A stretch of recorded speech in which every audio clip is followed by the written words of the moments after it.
اس لیے المتقین کے لیے کہ آپ دعائیں کیجیے خصوصاً اپنے سفر میں جنہوں نے آپ کے لیے حج کے ارکان سکھانے کا انتظام کیا، ان کی صحت کے لیے، ان کی عافیت کے لیے دعا کی۔ میرے بھائیوں اور دوستو، دنیا میں کوئی ایسا مسلمان نہیں ہے جس کی یہ تمنا نہیں ہے کہ اللہ رب العالمین حرمین کی زیارت کرتا ہو۔ ہر مسلمان مرد کی، ہر مسلمان عورت کی یہ تمنا ہے، میری تمنا، آپ کی تمنا، ہر مسلمان کی تمنا، ایک بار نہیں بار بار جانے کی تمنا ہوتی ہے۔ اور وہ اللہ کا بندہ سفیان بن عیینہ امام المحدثین، آپ کو پتا ہونا چاہیے 80 حج کی عمر اور حج کے دوران انہوں نے اللہ سے دعا فرمائی، اللہ یہ میرا آخری طواف نہ فرما۔ یہ دعا حج حاجی کرنا چاہیے، ویسے تو سال میں ایک دفعہ، زندگی میں ایک بار حج کرتا ہے، میرے نبی نے بھی ایک ہی حج کیا۔ میرے بھائیوں، لیکن دعا کرنا ضروری ہے کہ اللہ مجھے بار بار تیرے گھر کی زیارت کرنا، مدینے کی زیارت کرنا۔ جہاں اللہ کا بندہ یہ دعا کرے گا، رب العالمین اس دعا کو ضرور قبول فرمائے گا۔ میں یہاں یہ بات عرض کرنا چاہ رہا ہوں، حج اسلام کے وہ ارکان میں سے وہ اہم رکن ہے، جب اللہ کا بندہ وہ ادا کرتا ہے تو اللہ کا بندہ بڑے عزت والا، بڑے محترم، بڑی عزت کی نگاہوں سے دیکھا جاتا ہے۔ میں ایک بات عرض کرنا چاہوں گا، اللہ رب العالمین سورہ عمران وہ آیت نمبر 97 میں فرمایا، وَلِلَّهِ عَلَى النَّاسِ حَجُّ الْبَيْتِ، لوگوں پر اللہ کے گھر کا حج فرض قرار دیا ہے۔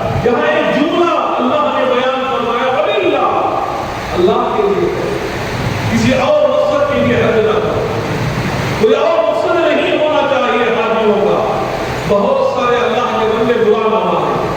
حج کو جاتے ہیں ریاکاری داخل کر دیتے ہیں. ریاکاری کا وقت بھی برابر جائزہ نہیں ہونی چاہیے. اسی لیے اللہ نے فرمایا وللہ اللہ کے لیے کرو.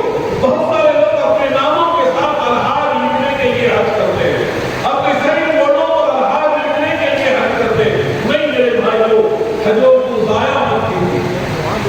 اللہ کے لیے حج کیجیے. لوگوں کو پتا ہمارے اسلاف ایسے تھے, حج کو جا کر آ جاتے لیکن پتا نہیں چلتا. اتنی پیاری صفت تھی ان لوگوں کی. آج ریاکاری بہت زیادہ ہو گئی. اللہ کے لیے اتنا پیسہ خرچ کر کے جانے کے باوجود اللہ کا بندہ ریاکاری کی بنا پر اپنے حج کے ارکان کو برباد کر لیتا ہے. اس سے بڑا بدبخت کوئی نہیں ہو سکتا. اس لیے حاجیوں کو پہلی نصیحت یہی ہے جو اپنے اندر اخلاص پیدا کرتا ہے. اور حج ایک ایسا رکن ہے, اللہ نے تمام عبادتوں کو اس کے اندر جمع کر دیا, عبادتوں کا مجموعہ رکھ دیا.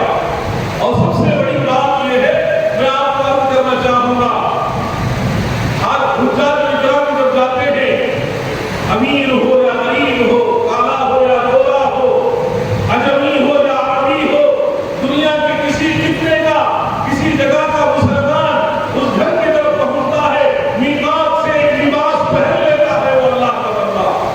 عاجزی اور انکساری کا ایک لباس اللہ نے مقرر فرما دیا ہے. سب کا لباس ایک ہوتا ہے, سب کی زبان پر ایک کلمہ ہوتا ہے, لبیک اللہم لبیک, لبیک لا شریک لک لبیک, ان الحمد والنعمۃ لک الملک لا شریک لک. یہ ایسا عظیم کلمہ ہے. اللہ رب العالمین کا بندہ جب اپنی زبان سے نکالتا ہے, اللہ رب العالمین بھی خوش ہو جاتا ہے اور فرشتوں کو وضع کر کہتا ہے کہ میں نے اس کی مغفرت کر دی. اللہ اکبر.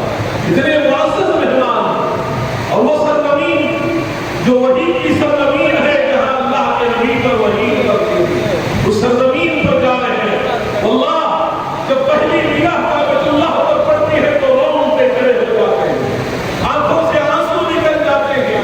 یہ ہمارے جذبات ہیں ایک مومن کے, یہ ہماری عقیدت ہے کعبۃ اللہ سے, یہ ہماری محبت کا اظہار ہوتا ہے. کعبۃ اللہ پر نگاہ پڑتی ہے, مومن بندہ باغبان ہو جاتا ہے. اللہ سب کو یہ توفیق عطا فرمائے جو جانے والے ہیں, اللہ رب العالمین ان کو صحت و عافیت کے ساتھ پہنچائے. میرے نبی صلی اللہ علیہ وسلم نے فرمایا, جس کو استطاعت ہو فوراً حج کرے, کہیں بیمار نہ ہو جائے, ضروریات بڑھ نہ جائے, مسائل بڑھ جائیں گے تو اللہ کا بندہ حج سے رک جائے. میں آپ کے سامنے حضرت عمر فاروق رضی اللہ عنہ کا ایک قول رکھنا چاہتا ہوں. ان اللہ کے بندوں کے لیے بہت سارے اللہ کے بندے حج کو جاتے نہیں, مال و دولت ہوتی ہے لیکن حج کو نہیں جاتے, تو مر جائے. تب موت کا ڈر, اس سے بڑا خوش قسمت بندہ کون ہو سکتا ہے جو حج کو جائے, احرام کی حالت میں اس کی موت آ جائے. وہ اللہ کا بندہ ایسا ہے. میرے نبی نے فرمایا, حج کی حالت میں, احرام کی حالت میں مرنے والے کو دوسرا کفن نہیں پہنایا جائے گا, وہی اس کی دو چادریں کفن ہوگی. اور اللہ کے نبی نے فرمایا, جب قیامت کے دن اپنے قبر سے نکلے گا, لبیک اللہم لبیک کہتے ہوئے نکلے گا. اللہ ہم سب کو ایک توفیق عطا فرمائے. میرے بھائیوں, بہت ساری باتیں بات کرنی ہے لیکن حج کے ارکان سب سے اہم چیز ہے. میں لمبی چھوٹی بات نہیں کروں گا, بس یہی درخواست کروں گا. حضرت عمر نے فرمایا, جس کو حج کی استطاعت ہونے کے باوجود وہ حج نہیں کرتا, چاہے وہ یہودی ہو کر مرے چاہے وہ نصرانی ہو کر.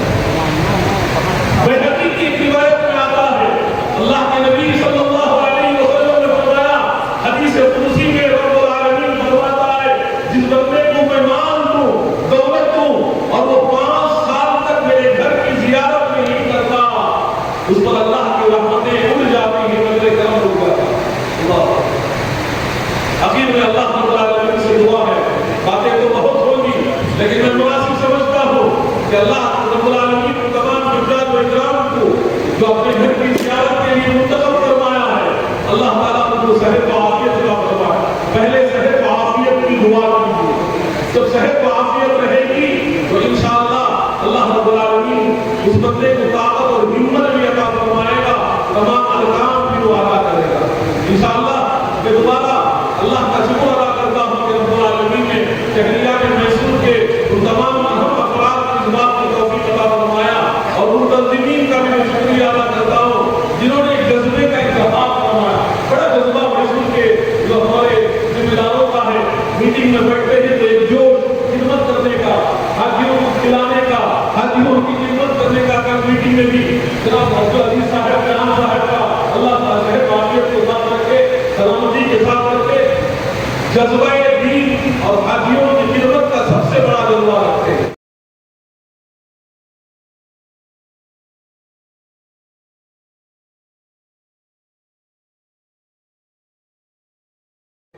اور ان کی پوری ٹیم جتنے احباب اس ذمہ داری کو لیے ہیں، اللہ وہ سب کو جزائے خیر عطا فرمائے، ان کی صحت عافیت کے ساتھ رکھے، سلامتی کے ساتھ رکھے، اور اسی طرح خیر کے کاموں میں آگے بڑھنے کی توفیق عطا فرمائے۔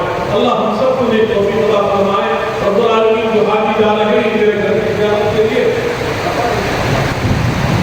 آپ سب بھی پڑھیے اس وحدانیت کے کلمے کو جو حاجی حضرات اپنی زبان سے ادا کرتے ہیں، لبیک اللہم لبیک، پڑھیے پڑھیے، لبیک اللہم لبیک، لبیک لا شریک لک لبیک، ان الحمد والنعمت لک والملک لا شریک لک، لبیک اللہم لبیک۔ آپ کو پتا ہے اس کا ترجمہ کیا ہے؟ اللہ میں حاضر ہوں، حاضر ہوں، لبیک اللہ میں تیرے دربار میں حاضر ہوں۔ اور اللہ کے نبی کی وہ حدیث میں آپ کو بتا کر بات ختم کر دوں گا، میرے نبی صلی اللہ علیہ وسلم نے فرمایا، اللہ فرماتا ہے میں نے بندے کو دعوت دی، میرے گھر کو آنے کی وہ قبول کیا، میرا بندہ وہ سالو ہوں اور وہ مجھ سے مانگ رہا ہے، میں سب عطا کروں گا۔ اللہ اللہ ہم سب نے ہمیں پڑھا دو، پڑھیے لبیک اللہم لبیک، لبیک لا شریک لک لبیک، ان الحمد والنعمت لک والملک لا شریک لک، لبیک اللہم لبیک، لبیک لا شریک لک لبیک، ان الحمد والنعمت لک والملک لا شریک لک۔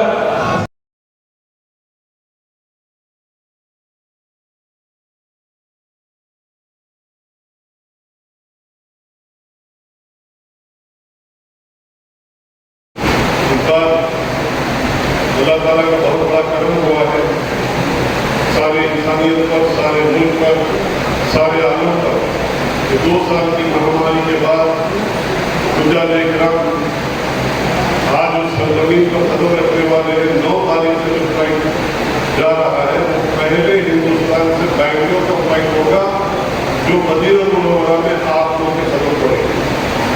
بہت خوش قسمت ہے آپ کو حجاج اکرام کرناٹک کے، خاص طور سے سارے حجاج اکرام جو جہاں جہاں سے دنیا کی کونے سے جا رہے ہیں، سارے لوگ خوش قسمت ہیں کیونکہ 2 سال کے بعد اللہ تعالیٰ نے ان کو اپنا مہمان بنا کر چنا ہے۔ آپ اللہ تعالیٰ کے مہمان ہیں، ہم آپ کے سامنے ٹھہرے ہیں حج کمیٹی کے ممبر ہونے کے ناطے، لیکن ہم آپ کی خدمت کے لیے ٹھہرے ہیں۔ جو بہتر کرنا چاہتے ہیں وہ آپ بتائیے ہم کو، کوئی اگر شامل ہے تو آپ بتا سکتے ہیں انشاءاللہ۔ جو یہ سلسلہ تربیتی کیمپ کا شروع ہوا ہے، یہ شیموگا سے شروع ہوا، 8 زون میں بانٹا گیا، کرناٹک کو ایک زون میں 4 5 ڈسٹرکٹ کر کر تقریباً 27 ڈسٹرکٹ ہو گئے۔ میسور، منڈیا، چامراج نگر، یہ 3 آج جو ہو جائے گا تو 30 ڈسٹرکٹ پورے ہمارے کور ہو گئے۔ پچھلے 28 اور 29 کو بینگلور میں تربیتی کیمپ تھا۔ تو اب آپ سے ہم یہ بولنا چاہتے ہیں کہ کافی سوالات آئے بیچ میں۔ ابھی ایک صاحب ہے حاجی صاحب جس کا نام پورا میں اٹھ گیا ہے، لیکن انہوں نے اپنا پاسپورٹ بھی دیا نہیں، پیسے بھی دیے۔ اب وہ ہمارے پاس عربی لے کر آئے۔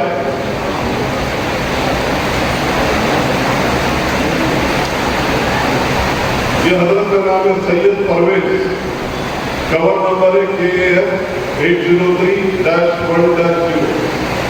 ابھی ہم حج کمیٹی سے جب سمپرک کیے، وہاں پر ہمارا اسٹاف نے یہ بتایا کہ سر ایک بار اگر وہ پاسپورٹ جمع نہیں کیے، پیسے جمع نہیں کیے تو آٹومیٹیکلی وہ کینسل ہو گیا۔